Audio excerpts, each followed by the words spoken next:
What's going on, guys? Welcome back to another episode on the site. Today we are going to be looking at the Valsalva maneuver and just generally how we should approach breathing and bracing on our top compound sets. Now, of course, this is more present within the powerlifting world, so within your squat, your bench and your deadlift, more so the squat and deadlift. But that's not to say that bench or any other compound exercises won't benefit or won't be advantaged from applying the Valsalva maneuver and controlling for your breathing. Controlling for breathing is something that should be a non-negotiable on everything, but of course there's more to gain on certain exercises than others. For example, breathing on squat is more important than breathing on your bicep curls. It's just one of those things. A general rule of thumb, the more load, the more stress you're putting your body under, the more you should be controlling for your breathing. So throughout the video, we're going to look at breathing, we're going to look at bracing, we're going to look at the Valsalva maneuver. Going back onto what I just mentioned about squat, bench and deadlift, the reason I say less so for bench is because every case is different. Now, every case is different across every exercise, but specifically with the bench, for example, if you arch or if you don't, if you sink or if you soft touch, and those sort of things are going to significantly differentiate whether or not you should or how you should execute the Valsalva maneuver. So we can come on to that in more detail. My Instagram is on the screen if you would like me to apply this to your personal case. But throughout this video, we're going to generally lightly touch on the three topics: breathing, bracing and Valsalva. So with that being said, what can we gain from controlling for breath? Because I guarantee when you first went to the gym, you didn't even remotely consider the idea that breathing would have any relevance. And let's take the squat, for example, with it being my favorite lift. You, and probably most individuals got under the bar, picked it up and just squatted. And the only thing we cared for was the mechanics of the squat, which is completely normal. And as you developed your ability and you started to surround yourself with more advantaged lifters, slowly over time you will have started to hear people mentioning, maybe how you should breathe or how important it is to breathe, or maybe if you watch some form of competition or competitive lifters YouTube video, you might hear them shouting breathe and all this sort of stuff, and you start to pick up that actually, this might be an important factor, and it certainly is. So today we're going to cover breathing, bracing and the Valsalva and how that should be executed and why we'd want to execute it, what benefit we can have. So the primary benefit that you will have heard of from breathing, similarly to wearing a belt, is the ability to create intra-abdominal pressure. Now, additional intra-abdominal pressure within that abdominal cavity is going to improve stability of the core, stability of the spine. It's also going to give you the opportunity to continue to contract your abs, which is an ability you may lose if you don't control for breathing properly. And the second benefit is that it's going to minimize energy leak within the trunk. So it gives you the opportunity to continue to maximize force transmission from the lower body through the upper body to the bar.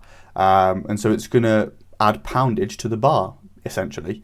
So if we think of breathing and bracing as a balloon, in the sense that you've got the elastic pulling in and you've got the air within pushing out, and that creates that sort of pressure. So slightly different mechanism, but we can envision the same thing with our intra-abdominal pressure. So we've got the outer sheath, that elastic musculature pulling in, which is your rectus abdominis, your transverse abdominis, your obliques, your general thoracic lumbar musculature, and that is all pulling in. And then you've got the intra-abdominal air that you've breathed in through the Valsalva maneuver pushing out. We create that intra-abdominal pressure. Something I really like, actually, and it's just popped into my mind, is Chris Duffin describes the sort of the stiffness that we want to build within the core as a monster can. He used a monster can. It's a video. In fact, I'll have it linked below. I'll find it on YouTube somewhere. If I got a monster can.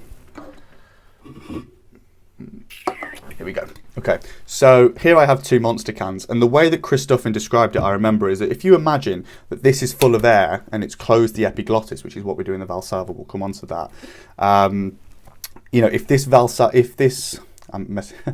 If the air hole is open, so we haven't locked that air into our abdominals, all of a sudden we can crush that, and all of a sudden, it's not very strong. Whereas if the can lid is closed, like it is here, it's impossible or much harder to break. Now, what we're looking at there is the bottom of the rib cage and the top of the pelvis, and so it's our core. From sort of this point to this point, and that's the importance of the intra-abdominal pressure, as you can see with that great analogy. So when it comes to the Valsalva maneuver, we can think of the sensation that you are going to get with the Valsalva maneuver as being very, very similar to that of the sensation you get when you head to the toilet to take a dump. Now, as weird as it is to think about, it's weirder for me to describe, I tell you. That is the sensation that is closest to, if not the same as, what you will expect or what you should get when you execute the Valsalva maneuver. It is the mechanism of that bearing down. Now, if you're concerned or worried about the risks that maybe come with the Valsalva maneuver, which is understandable if you are, an elderly person, for example, then there's a really, really good article by Jonathan Sullivan on starting strength that just goes into the depth that you need to know it into whilst keeping it relatively easily digestible and comical. So I will have that linked below. I'll also sort of throw a little screenshot of the article on the screen. I highly recommend going to watch that if you're either someone who's worried or just genuinely interested in actually what the Valsalva maneuver is, where it came from and what we can get from it. I'm going to now show you how to execute the Valsalva maneuver. Now, I'm going to do it to the best of my ability whilst being sat in a chair, but essentially the first thing we want to do is just exhale. So get rid of all the air, or as much air as you can, from within your lungs. And the next thing to do is just fill those lungs with air again, taking it as absolute much as you can do. Now, it's important to note that when you take this in, envision filling your lungs outwards to the front and the side, as opposed to up. So we don't want to go, we want to go. So you can see there's a little bit of elevation. Naturally, your ribcage will come up and out. But if we can, we want to envision pushing the ribcage out as opposed to up. And this will fill our abdominals as opposed to just sort of our upper chest. And what we want to do is close our epiglottis within our throat. Now, this sounds probably quite complicated and you probably don't know what the epiglottis is, which is fine. It's completely irrelevant. It doesn't matter that you know what it is, as long as you can understand where it is and what the sensation of closing it feels like. So I'm going to throw a diagram on the screen, an anatomical diagram of where the epiglottis is. And as I say, it doesn't matter that you know what it is, as long as you understand and can envision how and whereabouts to close. So I'm going to show you an example of how you know. So if I can fill my mouth with air and then talk to you, by the end of the conversation, I've got nothing left. Whereas if I can swallow that air almost and hold it intra-abdominally, I will be able to talk to you and then still be able to exhale after the conversation. So for example, I've locked all the air within my intra-abdominals right now, so that at the end of the conversation, I can still go and exhale all of that air. Now, it doesn't matter that you don't speak when you're lifting, and so it will be far easier to just hold it within when you're doing a squat or a deadlift or even a bench press. But it is the mechanism of closing that epiglottis that is going to hold that air intra-abdominally, which is the key factor within the Valsalva maneuver. Now you can go to much greater depths. That is a very, very simple explanation of how to execute the Valsalva maneuver. I've literally done it sat in my chair.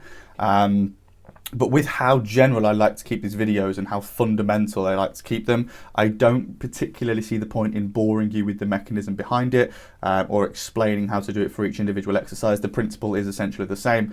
I do think that there is a great video on the differentiation of the Valsalva maneuver and breathing and bracing in general on the bench press for the sink benches compared with the soft touch benches and the arched benches with the not such a great arch benches, done by Sean Noriega. I'll have a thumbnail to that sort of on YouTube on the screen, and I'll have it linked as well below.